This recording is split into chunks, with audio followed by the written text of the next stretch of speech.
Hey everybody, my name is Kyla. Welcome to my channel where I talk about the stock market and the economy amongst other things. Today we're going to be talking about the trade-off between the labor market and inflation, something that is top of mind for pretty much everybody right now. Jerome Powell testified in front of Congress this week, and the main takeaway was that the Fed is going to keep on ripping rates if they need to, and he was like, it looks like we're going to need to. On the second day of the testimony, he walked back on the ripping rates part that he sort of hinted at on his first day, and he said that if, and I stress that no decision has been made on this, if the totality of the data were to indicate that faster tightening is warranted, we were prepared to increase the pace of rate hikes. Elizabeth Warren asked him a question that pretty much everybody has been asking for the past few months. She said, well, what about the labor market? What do you say to the 2 million people you plan to put out of work with your rate hikes? Jerome Powell then explains that he was like, well, listen, Elizabeth Warren, if we don't fix inflation now, the job losses are going to be a lot higher than 2 million down the road. If we don't fix inflation, a lot more people are going to lose their jobs than 2 million. So the Fed is balancing both the labor market and price stability, trying to make sure that they can get inflation down with the rate hike cannon, but also trying to make sure that the projectiles that they're firing into the economy don't hurt anybody too bad. They want people to lose their jobs. They have unemployment going up in the SEP, but they don't want a lot of people to lose their jobs. And of course, like, you can't have it all, right? Like, if people start losing their jobs, the worry is that they're gonna lose their jobs quickly, furiously, and that's going to be a cycle that the Fed is going to have to respond to. I actually talked about this with Mary Daly in our interview together, and I'll include that clip here. So how does the Fed sort of think about that trade-off where we have like somewhat of a healthy labor market, low unemployment,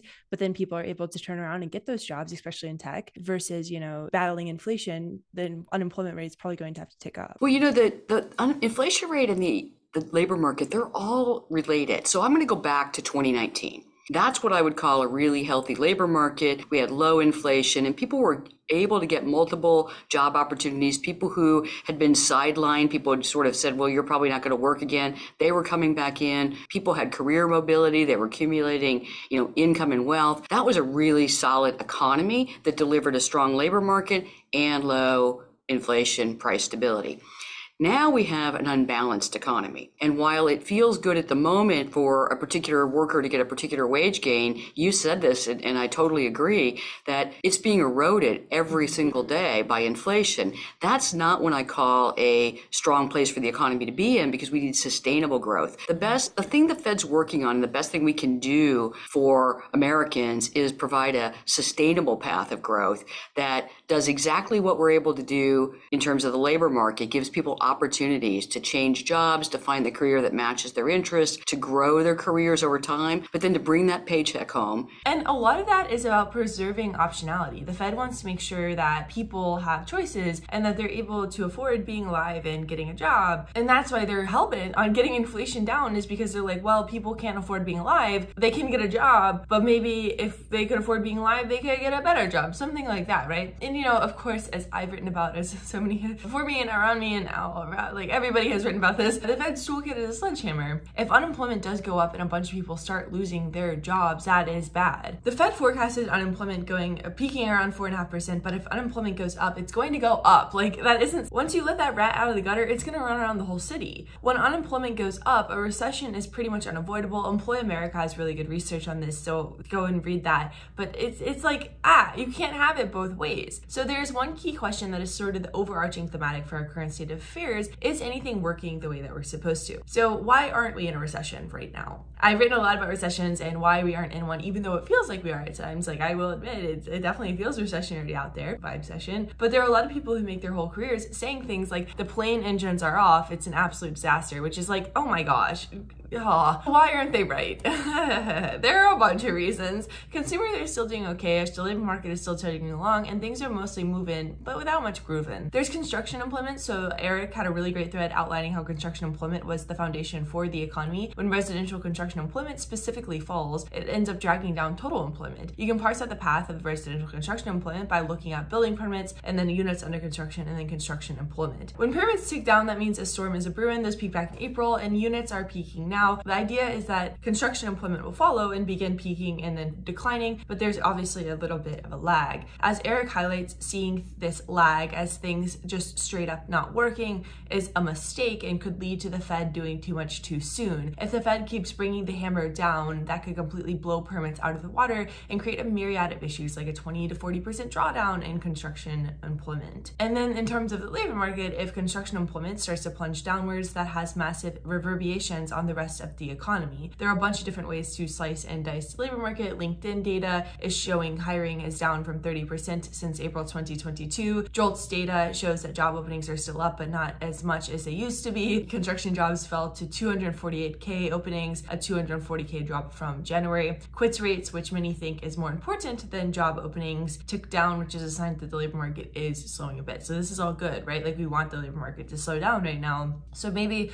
the labor market is slowing down and softening in key areas, but it's not as slow as the Fed wants it to be. And that's where things get kind of hard, right? Like we have this entity that is under a massive microscope. Every word that Jerome Powell says gets scraped and dissected as people try to figure out what the Fed is thinking about. The Fed is trying to be data dependent in a world where the data just doesn't make a lot of sense. And I touched on this last week, but the data that we have isn't always reflective of reality that we exist in. Numbers can say one thing, but based on your input model of experience, data, and emotion, you can perceive and interpret these numbers completely differently than somebody else. Even when we look at PCE inflation, which is the inflation number that the Fed looks at, we aren't really sure what's right or wrong. We aren't really sure how to calculate it. Economics is an art, not a science, and that goes for the Fed's rate hike cannonball journey too. And of course, there are hard lines for what data really means. Like if construction employment is falling, we have a situation on our hands. But interpreting labor market metrics, especially considering the gap between private and public data, openings versus quits, even survey response rates, is an example of how floofy this stuff can get. So going back to that question, is anything working the way it's supposed to? The answer is pretty much not really, but we are trying our best. There's a really great article from J.W. Mason highlighting the work of two academics from the University of Chicago Booth on the gap between interest rates and business response. I love this paper. I think it's so cool. The theory is that as interest rates rise, businesses should chill out, but that isn't really the case as they find in this paper because they talk to people, right? So this is from J.W. Mason's article. A fascinating study raises new doubts about how much of a role interest rates play in the business investment. To clarify the interest rate investment link, the authors did something unusual for economists. Instead of relying on economic theory, they listened to what businesses themselves say. Novel idea. The paper found that businesses don't really think about interest rates when they make various investment decisions, but rather they think about demand. If people want things, the businesses are going to supply. They're not going to be like, well, rates are kind of high right now. They're going to keep on doing what they need to do. And this makes the Fed's toolkit even more blunt because, as Mason writes, in a world where investment and demand respond linearly to each other, there's less room for fine-tuning with the Fed's toolkit. Rather than a thermostat that can be turned up or down a degree or two, it might be closer to the truth to say the economy has just two settings: boom and bust. And that's like been the big thing. It's like, why can't the Fed do nuanced monetary policy? And it's kind of like, well, maybe the economy, the way it's designed, doesn't allow for nuanced monetary policy. It only allows for boom and bust. There's also this graphic talking about what drives investment returns that I think is just kind of funny because on a 10-year basis, it's really about people. For those listening on the podcast, 10 plus years, people/culture is what ends up driving investment returns. And there's now an expectation that rates could hit 6% in the United States, which has all sorts of implications for investment. The yield curve is absolutely freaking out. It's been freaking out for a long time. And everyone is standing around waiting for this seemingly inevitable recession to drop out of the sky. The stock market is still smiling and waving during all of this too, which is sort of funny because the stock market is not the economy. And that's why that graphic is important, because over a really long time frame, it really boils down to people. The economy is just a bunch of people peopling around, and ultimately that's what the stock market is too. What the Federal Reserve does really matters. It's important that people are aware of the decisions they are making. They should know why these decisions are impacting every single aspect of their lives. You can bark about how it's bad that central banks exist or whatever, but the fact of the matter is that they exist and we have to pay attention so we understand what they're doing, so we understand how it impacts us, and so we can understand how to make it better. The Fed will now have to see if they swung the rate hike cannonball sledgehammer tool a bit too hard, but people are really worried about a recession, right? Which might drive their behavior to slow down as people align to expectations of a downturn. The fear of the very thing that the Federal Reserve is trying to avoid might be the thing that ultimately helps them achieve their policy goals. Well, thanks so much for hanging out. Thanks so much for spending time with me. I hope y'all are doing okay out there, and I will be back very soon. If you want to go ahead and hit that subscribe button, it really helps. Share with a friend. Hit the like button too if you choose to do so. I have an advertisement. If you've been getting crushed in the markets like pretty much everybody over the past year or two, you may have been happy to hear that treasury yields are currently surging. You can earn a 5.1% yield on your cash when you purchase government-backed treasury bills, which is a higher yield than a typical high-yield savings account. We're in a really weird time right now, and unlike a traditional savings or high-yield savings account, the yield that you get with treasury bills is a fixed rate, so you always know what the rate you get when you purchase. The problem is that buying US treasuries is pretty complicated, or at least it was. You used to have to go to the bank and navigate a government website that looks like it was designed in 1996, because it was. On public.com, you can buy, hold, and sell thousands of assets like stocks, ETFs, crypto, fine art, and collectibles.